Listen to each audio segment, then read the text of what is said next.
গাজায় গেল ২৪ ঘন্টায় ইসরায়েলি হামলায় ২৪ জন ফিলিস্তিনি নিহত হয়েছেন আর রাফা শহরের আরও ভেতরে ঢুকে পড়েছে ইসরায়েলি সেনারা। এদিকে ফিলিস্তিনের গাজায় চলমান হামলায় যুদ্ধাপরাধ ও মানবতাবিরোধী অপরাধ করেছে ইসরায়েল। জাতিসংঘের মানবাধিকার পরিষদের এক তদন্ত প্রতিবেদনে কথা বলা হয়েছে। আরও জানাচ্ছেন ঋতু সাহা। স্বজন হারানোর কান্নায় ভারী হয়ে উঠেছে রাফা শহরের বাতাস। প্রতিদিনই প্রাণ হারাচ্ছেন এখানে থাকা কোনো না কোনো ফিলিস্তিনি। UN relief and works agency UNRWA বলছে রাফাতে ৬৫,০০০ মানুষ এখনও আটকা পড়ে আছে। এর মধ্যেই রাফা শহরের আরও ভেতরে প্রবেশ করেছে ইসরায়েলি ট্যাঙ্ক। বেড়েছে হামলার তীব্রতা। স্থল ও আকাশপথে সর্বাত্মক হামলা চালিয়ে যাচ্ছে IDF। গাজায় ২৪ ঘন্টায় ইসরায়েলি হামলায় ২৪ জন ফিলিস্তিনি নিহত হয়েছেন। তাদের মধ্যে রাফা শহরের ত্রাণবাহী ট্রাকের অপেক্ষায় থাকা ফিলিস্তিনিদের ওপর ইসরায়েলি হামলায় প্রাণ গেছে ৯ ফিলিস্তিনির। এছাড়া গাজার মধ্যাঞ্চলে নুসেরাত শরণার্থী শিবিরের একটি বাড়িতে ইসরায়েলি বোমা হামলায় ২ জন নিহত হয়েছেন।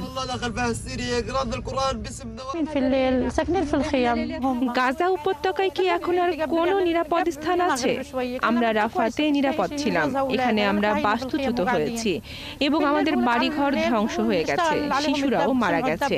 ইসরায়েলি বন্দুকের মুখে ফিলিস্তিনিদের জীবন সস্তার পণ্যে পরিণত হয়েছে। ইসরায়েলি সেনারা গাজার বেশিরভাগ এলাকাকে বর্জ্যস্তূপে পরিণত করেছে। গাজায় হামাস নিয়ন্ত্রিত স্বাস্থ্য মন্ত্রণালয় জানিয়েছে আল মাওয়াসিতে ইসরায়েলি হামলায় ৮ ফিলিস্তিনি নিহত হয়েছেন।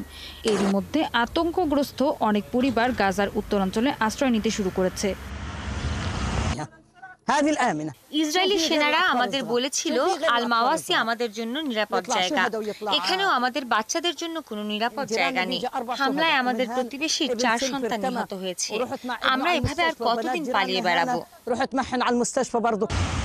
এদিকে বুধবার জেনেভার জাতিসংঘের মানবাধিকার পরিষদের অধিবেশনে চেয়ারপারসন নাভি পিল্লাই বলেন, ইসরায়েল জোর করে গাজার পুরো জনগোষ্ঠীকে ছোট্ট আবদ্ধ এলাকায় ঠেলে দিয়েছে, যা অনিরাপদ এবং বসবাসের অযোগ্য।